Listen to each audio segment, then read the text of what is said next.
Yeah, Korea as well. Yesterday, they announced a system where they're starting to limit the cars that can drive based on license plate numbers.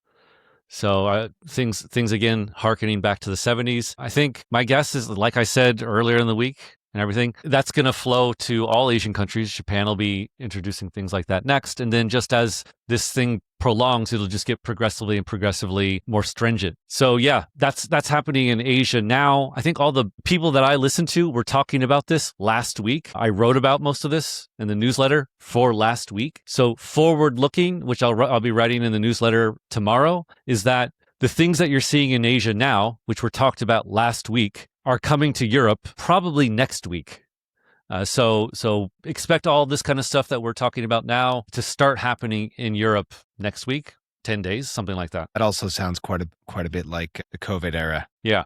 So like I think one of the biggest accounts that I've been happy that I followed during the COVID era, I began following the COVID era, and then in the start of the Russia-Ukraine conflict was Rory Johnston. And again, I found him to be like level-headed and quite predictive. And some of his posts on X yesterday and today, have been talking about how this is coming to Europe. And so I would definitely follow him if you're looking for someone to follow on energy who's not a macro geopolitical commodity tourist. And does he agree with you that you think the serious countries in Europe and North America, you think they're going to start taking energy more seriously?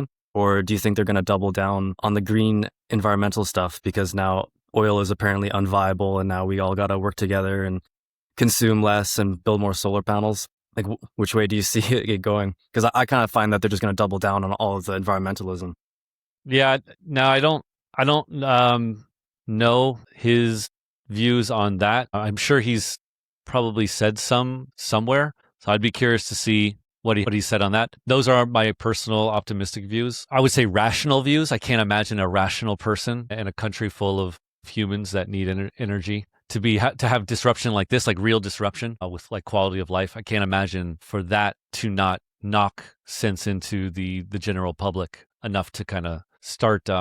You see in all those videos of people like protesting and sitting in the middle of highways, and then cars come up and they're like, "Get out of the way." I imagine you'll have and to not like an analogy, you'll have a version of just like these people who are trying to go to work and have a normal life. They'll just start plowing through these other people, metaphorically speaking, right? Just like we enough. Anyway, so I don't know if I know Alex's view. He's more pessimistic. Graham, where do you fall on the scale of me and my optimism and Alex and his doubling down pessimism? With regards to what? This inculcating change, like precipitating change in terms of the EU getting its act together, Canada starting to become a commodity superpower that it should be. I see this as the beginning of that change. And it's funny that you mentioned Australia. One of the biggest things that you're seeing, at least on X, so it's hard to know how reflective of reality is on the ground, but you're just seeing just this outpouring of frustration and anger that Australia is also a commodity superpower, but they're like one of the first Asian APAC countries to have shortages. They're having shortages ahead of other Asian countries that have zero oil and commodities. And all these Australians are like, how is this possible? We have oil. This is insane. So, you know. So maybe, I would lean towards that. This is the much needed slap in the face to align countries to get their supply chains in order. They got a slap during the Corona era, but it wasn't really enough to wake them out, to set them out of their stupor.